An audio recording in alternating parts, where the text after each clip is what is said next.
ఈదురుగాలులకు పంట నష్టపోయిన రైతులను రాష్ట్ర ఉప ముఖ్యమంత్రి పిఠాపురం నియోజకవర్గ ఎమ్మెల్యే పవన్ కళ్యాణ్ అన్ని విధాలుగా ఆదుకుంటారని, రైతులెవరూ అధైర్యపడొద్దని జనసేన పార్టీ పిఠాపురం నియోజకవర్గ ఇన్ఛార్జ్ మర్రెడ్డి శ్రీనివాస్ రైతులకు భరోసా ఇచ్చారు. ఆదివారం రాత్రి ఏర్పడిన భారీ ఈదురుగాలులకు పిఠాపురం నియోజకవర్గంలో అరటి తోటలకు తీవ్ర నష్టం వాటిల్లిన విషయం మర్రెడ్డి శ్రీనివాస్ తెలుసుకుని అధికారులతో కలిసి పిఠాపురం మండలం కందరాడులో నేల కొరిగిన అరటి తోటలను పరిశీలించారు. ఈ సందర్భంగా నష్టపోయిన రైతులతో మర్రెడ్డి శ్రీనివాస్ మాట్లాడారు. అనంతరం ఆయన మీడియాతో మాట్లాడారు. ఈ మన పిఠాపురం నియోజకవర్గంలో 220 హెక్టార్లలో ఈ అరటి తోటలు ఉన్నాయి. ప్రాథమిక అంచనా ప్రకారం ప్రమారం 100 ఎకరాలు పైబడి డ్యామేజ్ జరిగిందని హార్టికల్చర్ ఆఫీసర్ గారు చెప్తున్నారు. మేము ఈ విషయాన్ని మన శాసనసభ్యులు పిఠాపురం శాసనసభ్యులైనటువంటి పవన్ కళ్యాణ్, ఉప ముఖ్యమంత్రి పవన్ కళ్యాణ్ దృష్టికి తీసుకెళ్ళాం.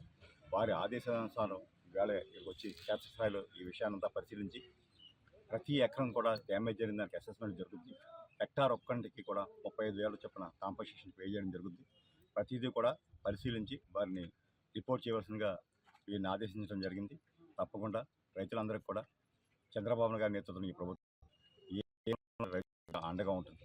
తప్పకుండా వీరందరికీ కృషి చేస్తామని శాసనసభ్యులు వారి మాటగా తెలియజేయమని ఈ సందర్భంగా తెలియజేస్తున్నారు.